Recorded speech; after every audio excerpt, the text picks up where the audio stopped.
চীনের তৈরি যুদ্ধবিমান ব্যবহার করে মঙ্গলবার দিবাগত রাতে ভারতের অন্তত দুটি যুদ্ধবিমান ভূপাতিত করেছে পাকিস্তান। তবে ভারতীয় বিমান বাহিনী এ বিষয়ে কোনো মন্তব্য করতে রাজি হয়নি। বার্তা সংস্থা রয়টার্সকে এ তথ্য জানিয়েছেন যুক্তরাষ্ট্রের দুজন কর্মকর্তা। রয়টার্সের প্রতিবেদনে বলা হয়, এ ঘটনা চীনের তৈরি অত্যাধুনিক যুদ্ধবিমানের কার্যকারিতার একটি গুরুত্বপূর্ণ উদাহরণ হয়ে উঠেছে। তবে প্রতিবেদনটির বিষয়ে ভারতের বিমান বাহিনীর এক মুখপাত্রের কাছে মন্তব্য জানতে চেয়েছিল রয়টার্স। জবাবে তিনি বলেছেন, তার কোনো মন্তব্য নেই। গত মঙ্গলবার দিবাগত রাত 1টার পর অপারেশন সিঁদুর নাম দিয়ে পাকিস্তানের পাঞ্জাব ও আজাদ কাশ্মীরের বিভিন্ন স্থাপনায় এই হামলা চালায় ভারত। ভারতের হামলার পর পাকিস্তানের পক্ষ থেকে 5টি ভারতীয় যুদ্ধবিমান ভূপাতিত করার দাবি করা হয়, যদিও নিজেদের যুদ্ধবিমান হারানোর কথা স্বীকার করেনি ভারত।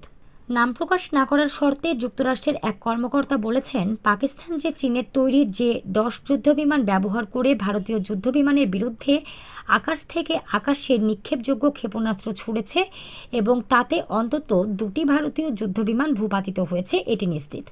যুক্তরাষ্ট্রের আরেক কর্মকর্তা বলেছেন, ভূপাতিত করা ভারতীয় যুদ্ধবিমানগুলোর মধ্যে অন্তত একটি ছিল ফ্রান্সের তৈরি রাফাল।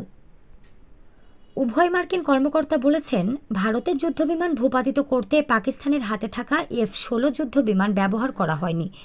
F-16 যুক্তরাষ্ট্রভিত্তিক প্রতিরক্ষা বিমান, মহাকাশ ও নিরাপত্তা প্রযুক্তি নির্মাতা প্রতিষ্ঠান লকহিড মার্টিনের যুদ্ধবিমান। অন্যদিকে রাফাল যুদ্ধবিমানের নির্মাতা ফ্রান্সের কোম্পানি দাসো অ্যাভিয়েশন। গত বুধবার ভারতের সরকারি কর্মকর্তাদের বরাতে রয়টার্সের প্রতিবেদনে দেশটির 3টি যুদ্ধবিমান ভূপাতিত হওয়ার কথা বলা হয়েছিল। সেদিন ভারতের ক্ষেপণাস্ত্র হামলা ও গুলিবর্ষণে নিহত হন 31 জন, এতে আহত হয়েছেন আরও 57 জন। অন্যদিকে ভারতীয় সেনাবাহিনী জানিয়েছে, মঙ্গলবার রাতে নিয়ন্ত্রণ রেখার কাছে পাকিস্তানি সেনারা গোলাবর্ষণ করেছে, এতে 15 ভারতীয় নাগরিক নিহত হয়েছেন। পাকিস্তানি সামরিক বাহিনীর মুখপাত্র জানান, 5টি ভারতীয় যুদ্ধবিমান ভূপাতিত করা হয়েছে। এর মধ্যে 3টি ফ্রান্সের তৈরি রাফাল, একটি রাশিয়ার তৈরি Su-30 এবং অন্যটি MiG-29 যুদ্ধবিমান। Su-30 এবং MiG-29 যুদ্ধবিমান সোভিয়েত আমলে তৈরি।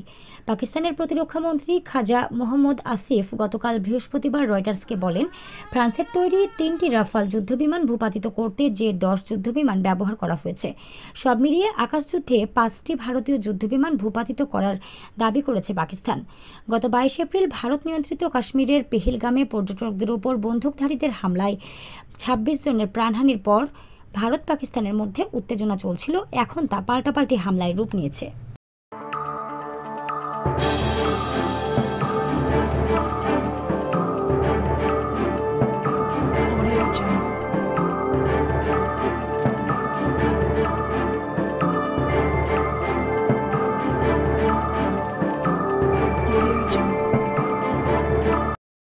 বিশ্বমানের ল্যাপারস্কোপি প্রযুক্তি নিয়ে রাজশাহীতে চালু হয়েছে এলিট কেয়ার হাসপাতাল অ্যান্ড ট্রেনিং ইনস্টিটিউট।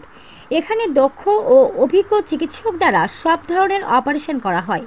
আমাদের আছে মানসম্মত অপারেশন থিয়েটার, এসি কেবিন ও সাধারণ ওয়ার্ড। বিশ্বমানের ল্যাপারস্কোপি প্রযুক্তি নিয়ে আমরা আছি আপনাদের সাথে। যোগাযোগ টিবি পুকুর মোড়, লক্ষ্মীপুর, জিপিওর উত্তরে, রাজশাহী।